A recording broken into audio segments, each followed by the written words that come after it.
ボイストレーナーのつるさんです。皆さんいかがお過ごしでしょうか。今回の動画はですね、SnowMan ラウールインダクションミュージックビデオ、こちらを見て歌声分析をしていきたいと思います。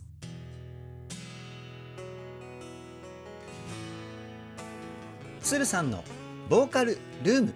さあ今回でですね、SnowMan ソロ曲歌声分析シリーズ第4弾ですね。第1弾が深澤さんのいろいろ、第2弾が佐久間さんの守りたいその笑顔、第3弾が舘様の愛だって止まらない、そして今回の第4弾はですね、ラウールさんのインダクションということでですね、歌声分析をしたわけですけれどもね、もう一言美しすぎます。歌声も激しくてかっこいい部分だったり美しい部分もありましたし、でパフォーマンスをしているところはですね、もう芸術品っていうぐらいですね、美しいなというふうに思ってめちゃくちゃ感動してしまいました。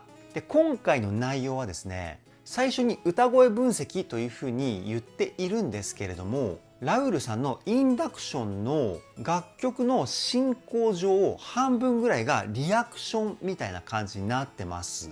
ただそのね、リアクションしてるところでもですね、すごくテンションが上がるようなパフォーマンスでですね、僕はもう本当に嬉しい気持ちになりました。そういった感じでですね、どこよりも丁寧に細かくをテーマに歌声分析をし、そしてリアクションをしておりますので、ぜひ動画の最後までお付き合いよろしくお願いします。つるさんのボーカルルーム、こちらのチャンネルは私つるさんが気になっているアーティストの魅力をボイストレーナー目線で伝えるリアクション動画と歌声分析動画をメインで公開しているチャンネルです。今の話を聞いて気になった方はぜひチャンネル登録、高評価よろしくお願いします。そして今回の動画を見て気に入ってくださった方、ぜひ SNS で拡散していただけたら大変嬉しいのでよろしくお願いします。それでは早速 SnowMan ラウールインダクション歌声分析 GO!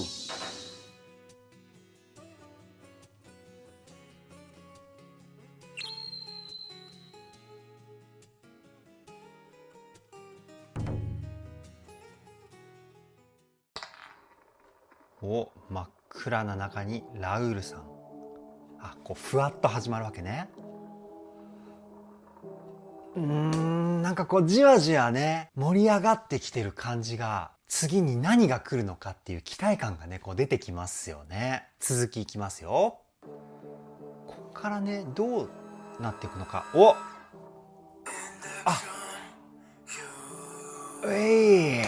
このね、ビリビリした感じの声、シャウトボイスって言うんですけど、個人的にはラウールさんの得意技なんじゃないかなっていうふうに思ってます。結構ね、ラップで使うことが多いと思うんですけど、めちゃくちゃかっこいい声ですよね。もう一回聞いてみましょ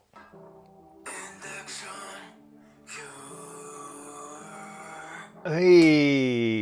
で、よく聞いてみたらですね、ラウールさん微妙にあえて音を少しだけ外してるんですよね。こう聞いていてスッキリする音よりもちょっとだけ高い音を狙って歌っていたりしてるんですよ。で、この音を狙って歌うことによって不協和音が発生します。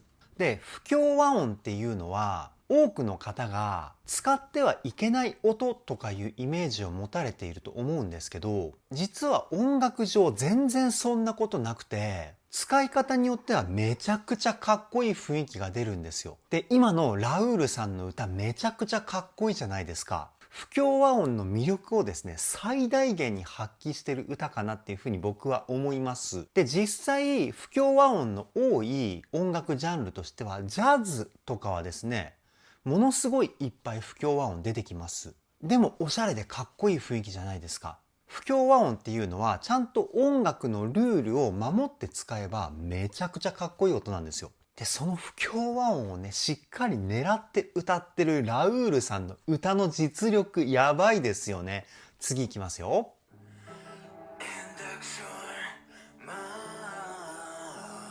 ここはしっかりね、聴いていてスッキリする音を狙ったフレージングなんですけど、これラウールさんの歌声ともう一個声が重なってんのかな？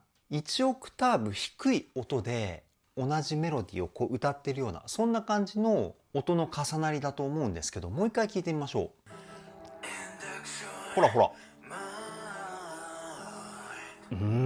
かっこいいですよね。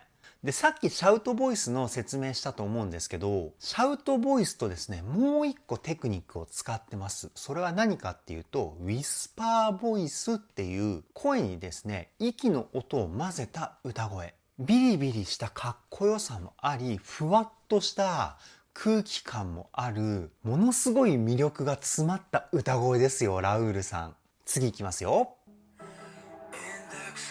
ほらほら。今の U のところとか、すっきりする音から入って、若干不協和音の出る音に移動して、で、またすっきりする音に流れていくみたいな感じのフレーズ。これすごいですね。U のところ注目してもう一回聞いてみてください。いきますよ。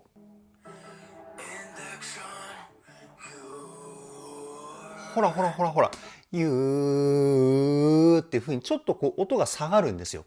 ここの部分がですね、かっこいい雰囲気出てますよね。で、この不協和音を使うからこそ、このミステリアスな雰囲気が出てると思うんですけども、最高にかっこいいですね。次いきますよ。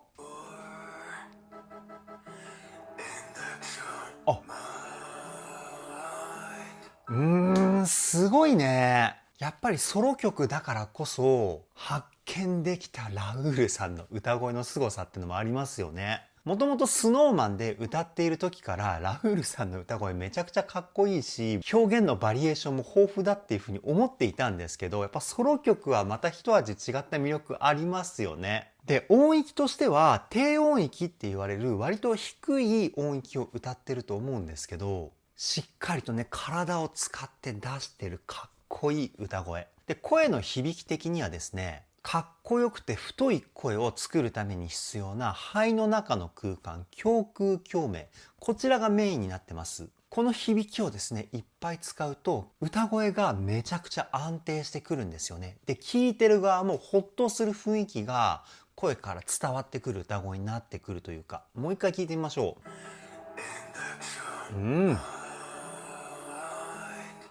最後のマインド。ここの歌い方なんてもう多分ね、6割、7割ぐらい息の音なんじゃないかなっていうぐらい濃いウィスパーボイスですよね。超かっこいい。次いきますよ。わあ、美しい。こういう感じになっていくのかな。歌のパートとラウールさんが今みたいにパフォーマンスしてるパートはこう、ところどころでこう入れ替わって出てくるみたいな。そんな感じのミュージックビデオなのかな。めちゃくちゃ楽しみですね。次いきますよ。かっこいいね。で、ここでスピード感があるようなフレージングに変わるわけだ。いやー、展開がかっこいい。もう一回聞いてみましょう。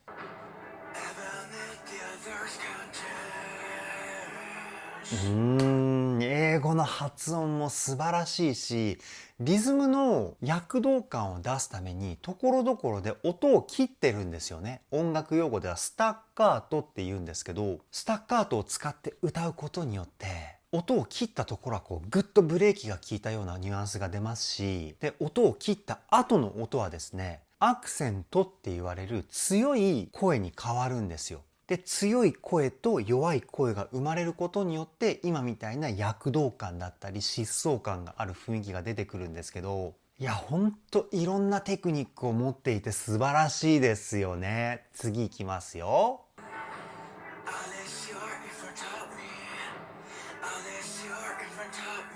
いいね。もうね、かっこよすぎてニヤニヤしちゃいますよね。で、ミュージックビデオの映像もすごく幻想的だしね。いや、最高です。次いきますよ。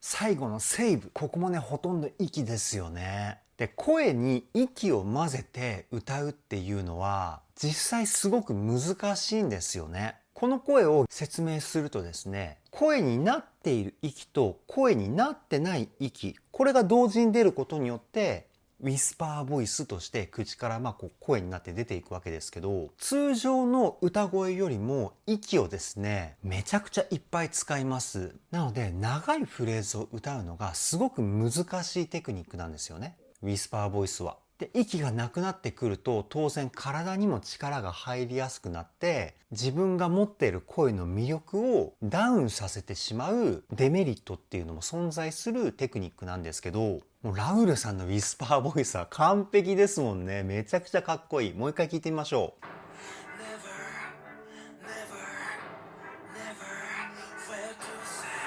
う。ほらー、超かっこいいですよね。今のフレーズはおそらくウィスパーボイスを使って空気感をですね、前面に出すために一単語一単語の区切りでですね、息継ぎをしているっていう感じだったんですけど、息継ぎをね、歌の専門用語ではブレスっていう風に言ったりするんですけど、ネバー、ネバーみたいな感じで息を吸ってると思います。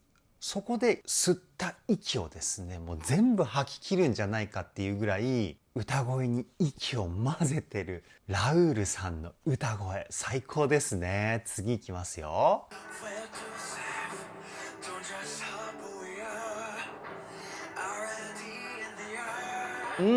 で、今のフレーズは後半になるにつれて先ほどまでのウィスパーボイス感が徐々に薄くなっていて、地声の実音に変わってきてるみたいな感じの歌い方をしてますよね。もう一回聞いてみましょう。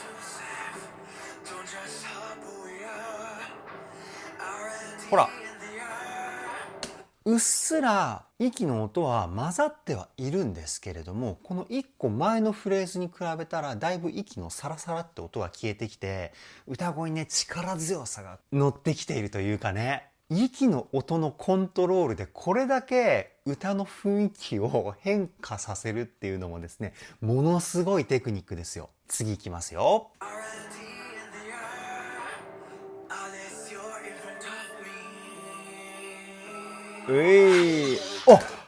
こっから急に盛り上がるんですね。今ね、ちょっとね、怪しい雰囲気の音が流れてるところで止まってしまったんですけど、すごくなんかミステリアスな感じになってくるのかな、この後。そしてこのね、一歩前の歌声、めちゃくちゃ力強かったですよね。もう一回聞いてみましょう。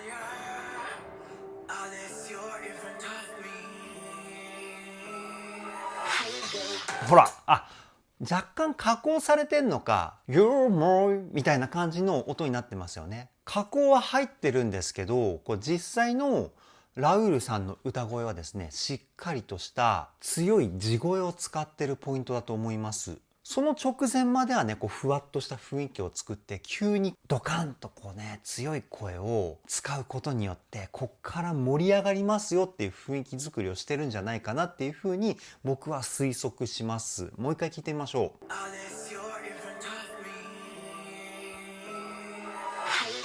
ほらほらほら、超かっこいいね、これ。わー、やばいですね。なんか、ミクスチャーロックっていうジャンルがあるんですけど、ラップを主体としたゴリゴリのロックっていう感じのジャンルかな。有名どころで言うと、リンキンパークっていうバンドが有名かな。あとはですね、レイジー・アゲイスト・ザ・マシーンっていうバンド。両方とも海外のバンドなんですけど、なんか雰囲気がですね、そのミクスチャーロックっぽいかなっていうふうに個人的に思います。超かっこいいですね。リンキンパークとか僕ね、昔よく聞いてましたから、懐かしさもあり、そしてね、今この時代でこういった雰囲気の曲を聴くとですね、ものすごく斬新に聞こえて、で、しかもラウールさん美しいしね。超かっこいいですよ。さあ、じゃあミステリアスな音の正体をですね、これから聞いていきたいと思います。いきますよ。なるほどね。うわ、かっこいい。サビの歌メロが来るのかなと思ったら、ラウールさんのパフォーマンスタイムですね。で、照明もパパパパパパっていう風になんか、チカチカっていう感じの照明。これね、照明用語でストロボって言われるタイプの照明パターンなんですけど、超かっこいいですね。次いきますよ。わー、すごいね。おい、You're mine。ここで You're mine が来るんですね。なるほどね。サビは歌おうっていうよりもパフォーマンスを見てくれっていう感じのシーンなんですね。ここはきっとサビですよね。視覚的なインパクトをね、強くしてるポイントというか、うわーもうね、ラウールさんを全て堪能できるような曲構成ですよね。次いきますよ。うわー、かっこいい。いや、これはすごいね。カメラを回していなかったらですね、僕はね、多分ね、見て、無心でラウールさんの美しさを堪能しようとすると思います。超素敵ですね。次いきますよ。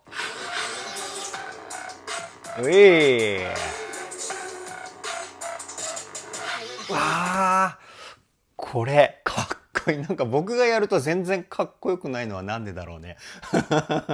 ラウールさんがやるとあんなに素敵なのに。それはラウールさんだからだよって言われたらね、100% 理解してしまいそうですけど。なんかこのポージングも、個人的にはなんか和風な雰囲気を感じて、和風芸術みたいなね、なんか銅像のポージングみたいな、なんかそんな感じがしてですね、ものすごく素敵だなっていうふうに思いました。次いきますよ。わ、なんかすごい。すごいね。なんかね、映像がすごすぎて、AI で作った画質みたいな美しさありますよね。そういうところも狙ってんのかな？現代アートみたいなね。いや、内容盛りだくさん。めちゃくちゃ楽しいです。次いきますよ。ほら。いや、すごいね。ちょっとね、ごめんなさい。歌声分析ではなくなってきているんですけど、単純にね、鶴さんがラウールさんの素晴らしいパフォーマンスと美しい映像を堪能してる動画になってしまってますけど、いや、ほんと見入っちゃいますね。次いきますよ。うわー。なるほどね。こっからまた歌に入ってくるわけだ。いや、いろんな展開があって、すごいワクワクしますね。次は何が来るんだろうみたいな期待感がずっと続いてるというか。そしてここのフレーズで若干また声を変えてるんですよね。1番は割と息の音を多めに出したような声質だったと思うんですけど、その息の量をですね、ここは少なくしています。もう一回聞いてみましょう。ほら。もう息の音はほぼないんじゃないかなっていうふうに思います。シャウトボイスのビリビリ感も若干抑えてるような感じがします。いや、声質を変えて雰囲気を変化させるっていう歌い手はものすごくいっぱいいるんですけど、こういったシャウトボイスのビリビリ感をコントロールしたり、ウィスパーボイスの息の量をコントロールするって、これ口で言うのは簡単なんですけど、実際やろうと思うとめちゃくちゃ難しいんですよ。超ハイクオリティテクニックっていうかね。いやー、やばいですね。次いきますよ。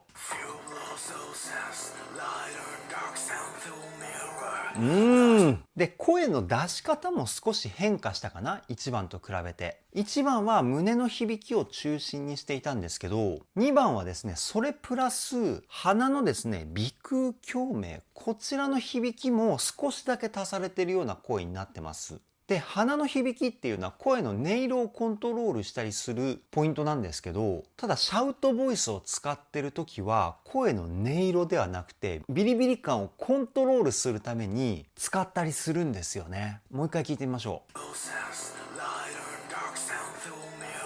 多分鼻に声を入れることによってシャウトボイスのビリビリした雰囲気をですね、ちょっと抑えてるみたいな、そんな感じだと思います。次いきますよ。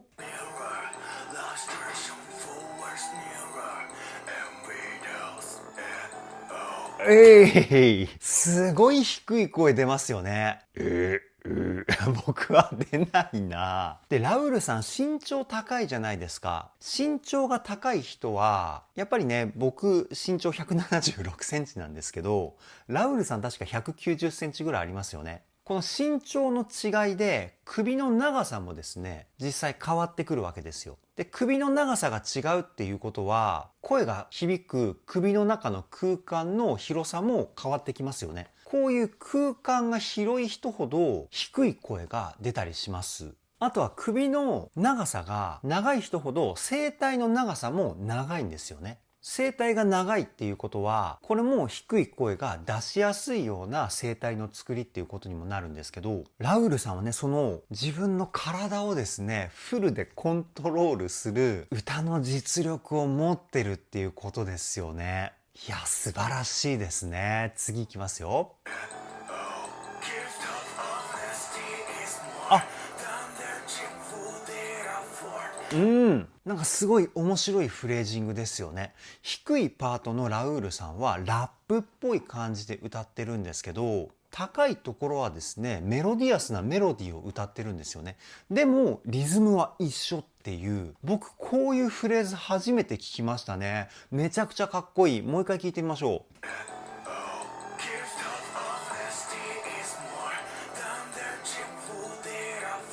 ほらほらほら。低い音のラップみたいな雰囲気の声の方が目立ってるんで、ちょっとね、高い音の声は聞きにくいかもしれないんですけど、メロディアスなメロディーとラップのこの絡み、最高にかっこよくないですか？いや、もうね、鳥肌立っちゃいましたよ、また。素晴らしすぎて。次いきますよ。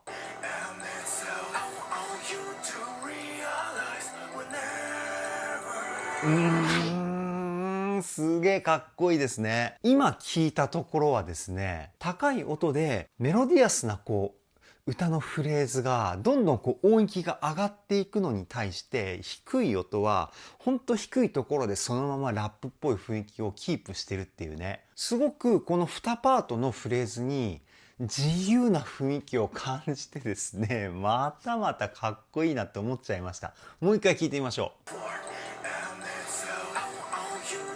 ほらほら。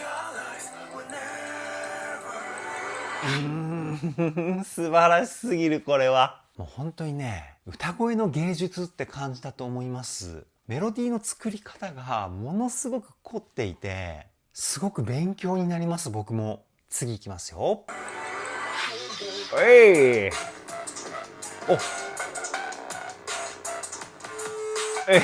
かっこいいね。2番のこのポイントは、静止したラウールさんっていう感じなんですね。照明をね、全身に浴びて、きらびやかなラウールさん。もうほんと美しいですよね。次いきますよ。あ、こっからね。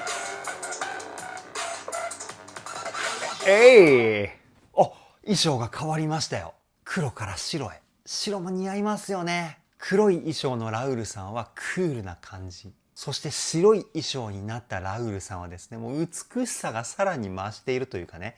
次いきますよ。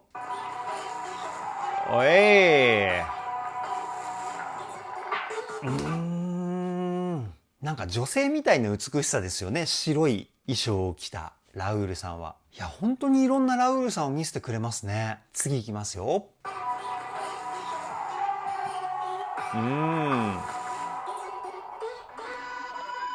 ここからまた戻るわけね。いや、歌声分析じゃないですけど、ここのシーンはね、ラウールさんの世界観にですね、どっぷりとハマっちゃう魅力ありますよね。次いきますよ。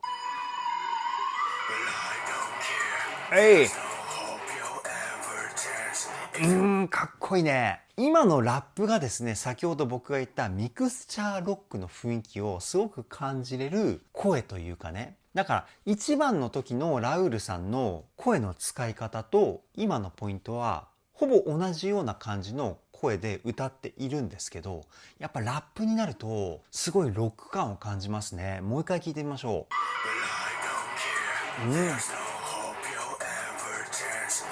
やっぱシャウトの使い方がね、ロックっぽいんだと思うんです、僕。シャウトの中でもすごく上品な感じのビリビリ感っていうかね、いろんなビリビリ感があるんですけど、僕がこういう声を使うと、全然上品じゃなくなっちゃうんですけどね。ビリビリした雰囲気の目が細かいっていうか、僕がやるとこのビリビリした声の雰囲気の目がですね、荒くなっちゃうんですよね。ラウールさんのシャウトの質感が砂だとすると、僕の場合はですね、小石ぐらいな感じです。あんまり伝わんないかな、これ。すごく美しいシャウトボイスですよね、ラウールさん。次いきますよ。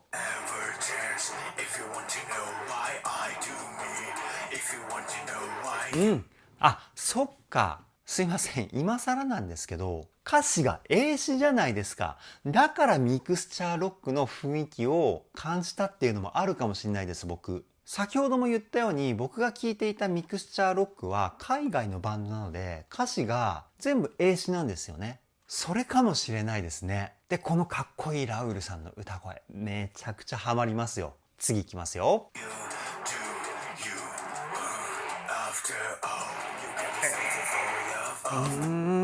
いいね。やっぱり英語の発音が素晴らしいから、子音がですね、曲に乗るんですよね。で、日本語っていうのは、子音が弱い言語なんですよ。でも歌の中で曲に乗るか乗らないかを決定させる大きな要因は子音だったりするんですよね。で、ラウールさんは子音の発音の仕方が素晴らしいので、これだけね、かっこいい雰囲気が出てるって言ってもいいと思います。次いきますよ。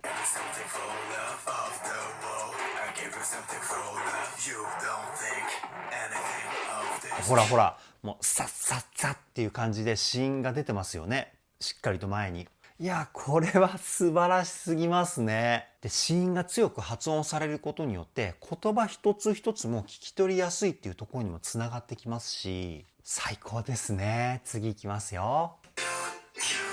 お、なんか、おいなんか今、一瞬曲の雰囲気が明るくなったじゃないですか。こっから C メロが来るのかなと思ったら、またミステリアスな感じのね、サビに入るわけだ。わあ、この展開。いい意味で予想を裏切った展開。めちゃくちゃ好きです、僕。次いきますよ。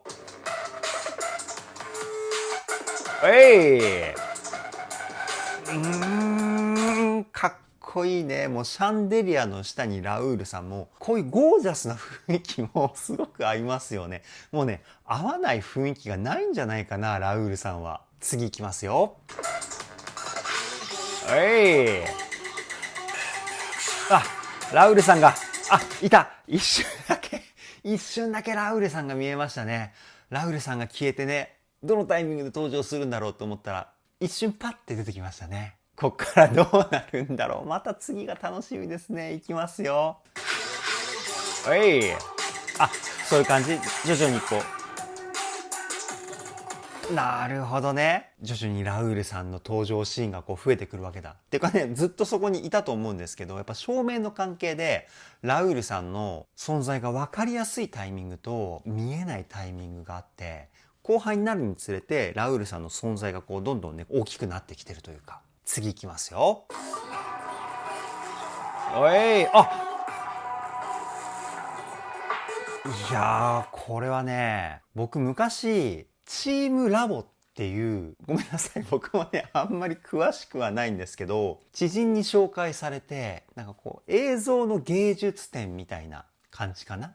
で、チームラボっていう作品になるのかな、それをですね、美術館に見に行ったことがあって、で、そこではいろんな映像を使った芸術作品がこう、展示されてるって言えばいいのかな。一つ一つの部屋になってテーマがこう一個一個決まってるんですよね。例えばこう漢字の文字が壁にこう映し出されて、上からこう落ちてきて、その漢字を僕がこうポンって触るとこうパーンって消えたりとか、なんかそういう映像を使ったいろんな芸術作品が展示されてるものなんですけど、なんかここのシーンはですね、チームラボをですね、思い出しました。美しすぎて。今回のラウールさんのインダクションは、そういった美の追求っていうテーマなのかな？なんかそう思ってしまうぐらい、全てにおいて美しいですよね。次いきますよ。ほら、花も美しいし。なるほど。ここで終わりか。今一瞬ね、鼻の奥にラウールさんいましたよね。見つけた瞬間すごく嬉しくなってしまいました。あともう数秒あるんで最後まで見ていきますね。いやー、内容盛りだくさんで素晴らしすぎましたね。以上、スノーマンラウールインダクション歌声分析はここで終了です。さあ、今回のラウールさんのインダクションの歌声分析、もう半分ぐらいはリアクションみたいな感じになってしまったんですけれども、歌を歌ったりラップを歌ったりしてるところはものすごく歌声が深くて、でいろんなテクニックも使っていて、そしてめちゃくちゃかっこいいしね。で歌っていないパフォーマンスのところはものすごく美しさが前面に出ているパフォーマンスだなっていうふうに思いました。もう全てにおいてかっこよくて美しいミュージックビデオですよね。いや本当にテンション上がりました。これからも SnowMan 全力で追っていきたいと思います。それでは今回の動画はここで終わりです。動画の内容を気に入ってくださった方はチャンネル登録、高評価よろしくお願いします。ではでは、ボイストレーナーのつるさんでした。